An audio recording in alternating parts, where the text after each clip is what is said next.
हम करते हैं, एक दो तीन चीज़ें डिस्कस करते हैं। आप हमेशा एम्बेसडर कार का जिक्र करते हैं जी।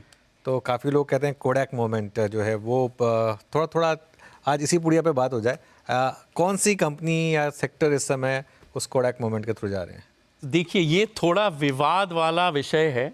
इस चीज़ पे मैं काम कर रहा हूँ। ओके। अभी मैं सिर्फ आपको बता के जाऊंगा कि जो मेरी सोच है, भारत का टोटल आईटी सर्विसेज एक्सपोर्ट्स करीब अनुज जी $250 बिलियन है। Okay. Almost 7-8% of GDP. Cost to income typically जिसको हम कहते हैं 50% सैलरीज होती हैं टिपिकली आईटी में।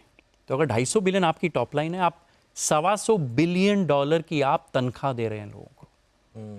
तो मैं टिपिकली 2x2 बनाता हूं, आज मैंने 3x3 बनाया है। अच्छा।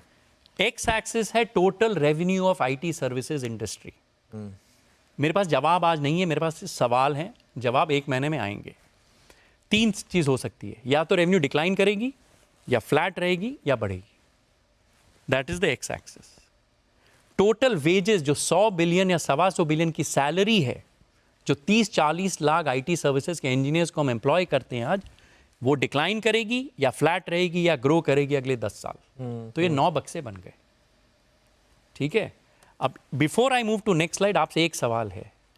अगर $125 बिलियन का हम डॉलर कमा रहे हैं, 30-40 लाख की हमने नौकरियां बनाई हैं, उसका इकोनॉमी में मल्टीप्लायर इफेक्ट क्या है?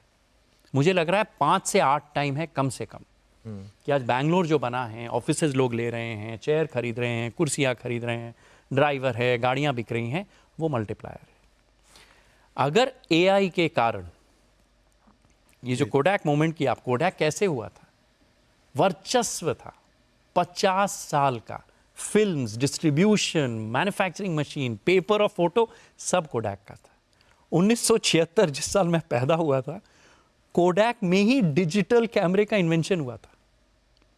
बट उन्होंने उस पर फिर ध्यान नहीं कुछ नहीं किया। 24 साल बाद कोडैक जीरो हो गई इन 24 मंथ्स। अगर एआई इज दैट डिसरप्टिव, मेरे पास आज उसका जवाब नहीं है, लेकिन 250 बिलियन की रेवेन्यू पे 800 बिलियन का मल्टीप्लायर इफेक्ट है इंडिया में, विच इज 20% ऑफ जीडीपी। अब आप नेक्स्ट स्लाइड लगाइए। बेस्ट केस इंडिया के सिर्फ ऊपर के 3 बक्से हैं कि हमारी सैलरी ग्रो करनी चाहिए। अगर आईटी सर्विसेज का टोटल एम्प्लॉयमेंट अगर ग्रो नहीं किया, इकोनॉमी के लिए बहुत गड़बड़ हो सकती है। Anything in the red box, जहां लेट्स से टीसीएस है, टीसीएस कहती है कि मेरी रेवेन्यू बढ़ेगी, मैं नए लोगों को नहीं लूंगा अब, तो टीसीएस की मार्जिन बढ़ेगी, टीसीएस का शेयर प्राइस बढ़ेगा, लेकिन it's not good for the economy.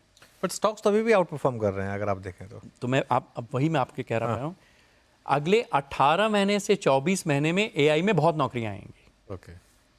लेकिन अगर सॉफ्टवेयर लिखने की ज़रूरत ही नहीं है, कंप्यूटर ही करेगा, तो क्या आपको 30-40 लाख लोगों की ज़रूरत है? होगी, हाँ। कि 10 लाख लोगों की ज़रूरत है और 5 लाख एआई एजेंट्स की ज़रूरत है? आज मेरे पास उसका जवाब नहीं है, मेरे पास सवाल हैं। लेकिन अगर कोई कोडैक मोमेंट है इंडिया में, यहाँ मुझे रिस्क लगती है स्ट्रक्चरली। सो हमें, आपको, सरकार को, सीईओज को मिलके कुछ करना पड़ेगा। वही मैंने, इसीलिए मैं राज कपूर जी की यहाँ फोटो बनाई है, जो आप लास्ट स्लाइड अगर देखें, हाँ दिखाइए, वो मज़ेदार है।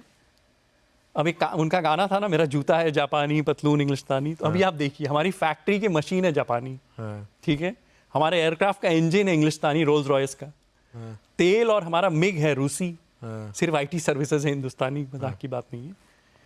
We need manufacturing engine. ये तीनों बाकी जो इंजन है ना, वो पहिए हमें चाहिए। आईटी सर्विसेज पे अकेले हम नहीं खड़े रह सकते अगले 10 साल। Okay. This is what I am working on. इसकी एनालिसिस अगले 1 महीने में आपके बाद में बहुत बढ़िया पुख्ता लेके आऊंगा। चलिए, तो एक काम करेंगे, फिर 1 महीने बाद दोबारा आपसे बात करेंगे जी। और कुछ और टॉपिक बात करेंगे, और एक इस शानदार Raj Kapoor the showman, the original showman, इस इमेज के साथ ही इस आज के शो को यहीं एंड करेंगे। अजय जी, बहुत बहुत शुक्रिया, आज हमारे साथ आप आए, मुझे बहुत अच्छा लगा इस कॉन्वर्सेशन में, और एंड आई होप कि हम इस कॉन्वर्सेशन को अब रेगुलर बनाएं, ताकि इसी तरीके की थोड़ी सी और चीज़ें निकल के आएँ। तो अब 2 महीने बाद आएंगे आप अगली बार, तो 2 महीने बाद आपसे फिर दोबारा बात। बहुत अच्छी, थैंक यू, धन्यवाद, थैंक यू सो मच।